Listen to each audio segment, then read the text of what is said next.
Robert F. Kennedy Jr. here, and I cannot tell you how happy I am to be able to have this opportunity to talk to thousands of citizens in 15 countries on all the continents in the world who have come together today to protest this coup d'etat by big data, by big telecom, by big tech, by the big oil and chemical companies, and by this global public health cartel led by Bill Gates and the WHO that now amounts to $2 trillion and wants to magnify and amplify its wealth and its power over our lives, over our liberties, that wants to subvert our democracies, that want to destroy our sovereignty and our control over our lives and our children's health. And I want to remind you, those of you who are not Americans, of something that every American child learns when we're growing up in this country about our history. During the Great Depression, Franklin Roosevelt, who was one of the greatest presidents in American history, said to the American people, the only thing that we have to fear is fear itself. And we grow up hearing that, but people don't really understand what it means. But it was a very, very profound warning by Roosevelt, because he saw what the Great Depression was doing in Eastern Europe, in Italy, in Germany, and Spain, where that crisis was turning people towards fascism. In the Eastern countries, where the same crisis was turning citizens and governments towards communism, and also causing the collapse of governments all over the world. And in our country, in the United States, it's hard for people to remember today that almost a third of the people in our country were completely disillusioned with capitalism and wanted to turn to communism, and another third wanted to turn to fascism. And Franklin Roosevelt wanted to preserve our country for democracy, for free market capitalism, for civil rights, and to preserve our Constitution. And he recognized that the weapon of authoritarian control was going to be fear. And when I spoke a few weeks ago in Berlin, I reminded the people of Germany of a very famous story that happened during the Nuremberg trials after World War II, when Hitler's closest lieutenant, the head of the Luftwaffe, Hermann Goering, was asked by one of the prosecutors, how did you get the German people? The German people are the most educated people in the world. They were some of the most tolerant people in the world. The Weimar Republic was one of the strongest democracies in the world. How did you take these people who were so well educated and so awakened and so tolerant and turn them into obedient slaves who committed some of the worst atrocities in human history? And Goering said, oh, that's a simple thing.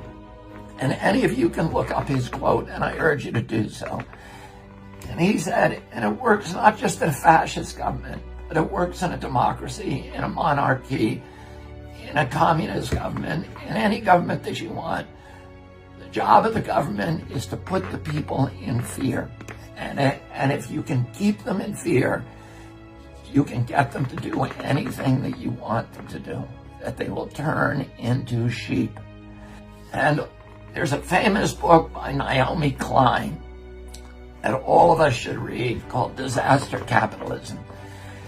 And that book shows, it's a historical chronology of all of the times during American history and the history of the world during the Great Depression, and during the financial collapse in 2008, during the financial collapse in Chile, for example, in 1973, during the time of the World Trade Center bombing, that authoritarian elements in a society and large corporations and wealthy plutocrats and oligarchs, wealthy families and individuals, use crises to shift wealth upward, to obliterate the middle classes of those countries, and to clamp down totalitarian controls.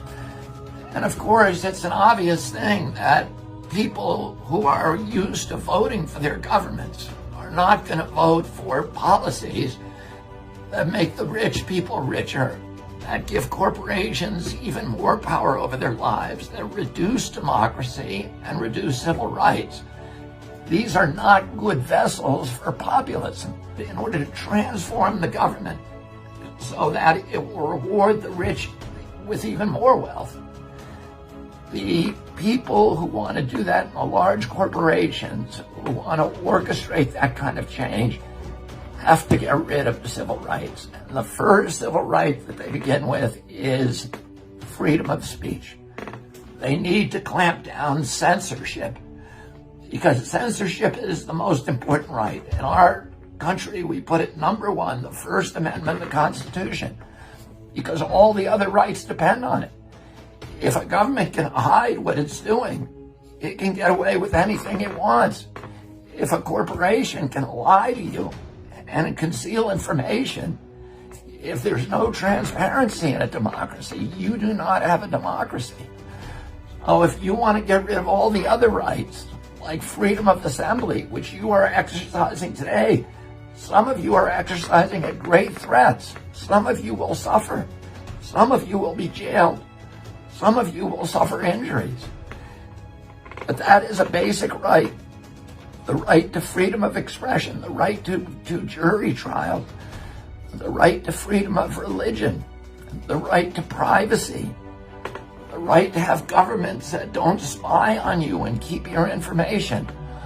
All of those other rights can only be subverted if they begin by imposing censorship, by being able to silence people who want to speak. So the coup d'etat that we are all fighting today is a coup d'etat that starts with a conspiracy between the government agencies and the big technology companies, the Silicon Valley billionaires, people like Zuckerberg and Bill Gates, and the people who run Google and Facebook and Pinterest and all of these other Silicon Valley corporations who are now in this conspiracy to make sure that we cannot talk about our grievances. We cannot say bad things about pharmaceutical products. We cannot question government policies that make no sense to us. And I'm going to say a few things about some of those government policies. Number one, I am not a conspiracy theorist. I follow the facts. I don't know that the COVID illness was laboratory generated in Wuhan. There is plenty of evidence that it was, but not enough evidence for me to say that it's a fact. My question is, why don't we know the answer to that? Why is Tony Fauci not being asked that question? Why is President Trump not launching an investigation? Or President Xi or the presidents of any of these countries saying, where did this come from? Because we need to know that. The global citizens, this is the worst calamity in history. And nobody seems curious about where this actually comes from. We know it didn't come from a bat in the wet market in Wuhan. And that story was a fable that it now has no basis, in fact. And we have Nobel laureates, and we have large institutions and investigative agencies and prosecutorial agencies are saying, we think it came from the Wuhan lab, and we think that it may have come from studies that were funded by Bill Gates and Tony Fauci. I don't know if this is true. But why are our government officials not asking that as the number one question? Why, instead of sending their police to suppress dissent, are they not sending the police to question people who may know the answer to that question? There are many other questions that I'd like to know the answer. Questions about masks. I'm very willing to accept if the masks work, and I want to wear them. If they're going to protect other people from transmissibility, then I want to wear them. But the studies that I've seen indicate that they do not work against viral transmission for the most part. There's some that say they may work under limited circumstances. What I don't want to be told is they work and you're going to wear them and you better not ask questions about it. Most Americans and most of the people on this planet, we want leadership. We don't want bullying. And we know the difference between bullying and leadership. We want to know the truth about hydroxychloroquine. We want to know why are we spending $18 billion on vaccines and only $1.4 billion on therapeutic drugs. What is the sense of that? There are many, many other questions that we in a democracy have a right to have answered without being called conspiracy theorists, without being vilified as being inconsiderate or being bad citizens. Everybody who's part of these demonstrations are people who are striving with their lives to become good citizens. Now, let me tell you what we need to do to win this battle. The only way we can win it is with democracy. We need to fight to get our democracy back, to reclaim our democracy from these villains who are stealing it from us. And you notice the people who are getting richest from this quarantine are the same people who are censoring criticism of the quarantine. Who is becoming the richest? Jeffrey Bezos. $83 billion he's made. And he owns Amazon, and he is censoring books that criticize the quarantine. Zuckerberg, who owns Facebook, who's made tens of billions of dollars by this quarantine. And he is censoring information that is critical of the quarantine. He censors my Instagram. He censors my Facebook. My Twitter page is also censored. And all of these people are the people who are making billions of dollars on the quarantine. And what I want to know is a simple question. Is the quarantine actually effective? You know, we've had plenty of pandemics in the past. In 1969, we had a Hong Kong flu pandemic that killed 100,000 people in the United States. It's the equivalent of 200,000 people today. That's the same number of people who are being killed by coronavirus. Did we go into lockdown? No. Did we wear masks? No. We went to Woodstock. We went to the Democratic Convention in Chicago and had huge crowds of people. Nobody was told to lock down and don't see your girlfriend and wear a mask and don't go out of your house and shut down your business and bankrupt every business in the country. Last year, there were 1.6 million people in the world who died from tuberculosis. We have 1.6 million people die every year from tuberculosis. We're not wearing masks. We're not on lockdown. What's the difference between tuberculosis and coronavirus? Tuberculosis has a vaccine, and the vaccine costs about $3. And that's why we're not on lockdown. Because nobody is making $39 a vaccine or $300 a vaccine the way that Moderna and AstraZeneca and Johnson & Johnson are making from this catastrophe. And that is the only reason that I can think of. And I'm happy if somebody tells me there's another reason.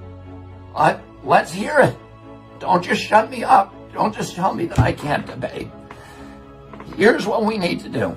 We need to do exactly what you're doing today. We need to come out on the street and we need to stick together. What the big tech villains and scoundrels and Mark Zuckerberg and Jeffrey Bezos and Bill Gates and Tony Fauci want you to do is they want us fighting with each other. They want blacks fighting against whites. They want Republicans fighting against Democrats. They want everybody polarized. They want everybody fragmented. Because they know that if we all get together, we're going to start asking questions. And those are questions that they can't answer. Why are you getting rich and why are we all getting poor? And what's the difference between tuberculosis and coronavirus? And why are we not wearing masks for the tuberculosis, but we are for the coronavirus? And where did it all come from? And all of those questions that we deserve an answer to, and we're not getting answers. We need to stick together. If you're a Republican or Democrat, stop talking about that. Stop identifying yourself.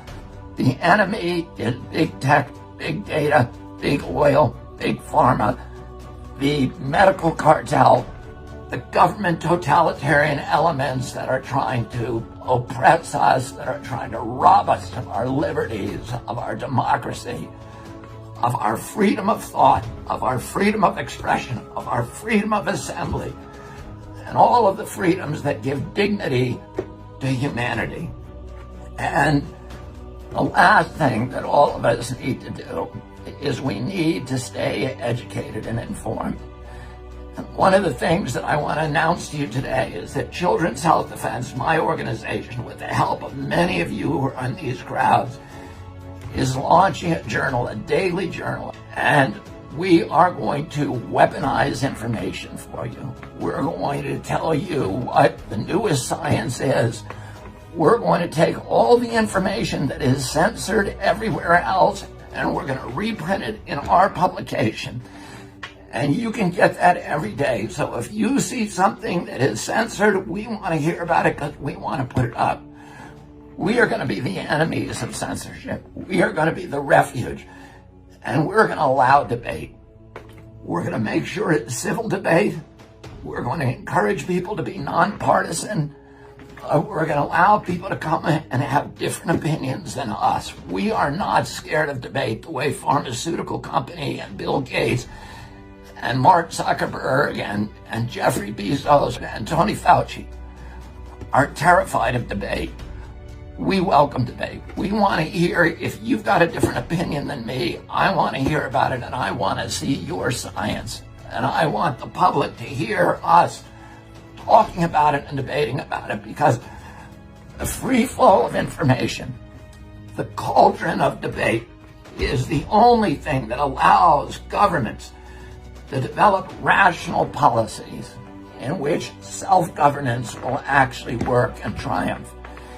You are on the front lines of the most important battle in history, and it is the battle to save democracy and freedom and human liberty and human dignity from this totalitarian cartel that is trying to rob us simultaneously in every nation in the world of the rights that every human being is born with. So thank you for your courage, thank you for your commitment, and thank you for your brotherhood. And I can pledge to you that I will go down dying with my boots on, fighting side by side with all of you to make sure that we return these rights and preserve them for our children. And I will see all of you on the barricades. Thank you.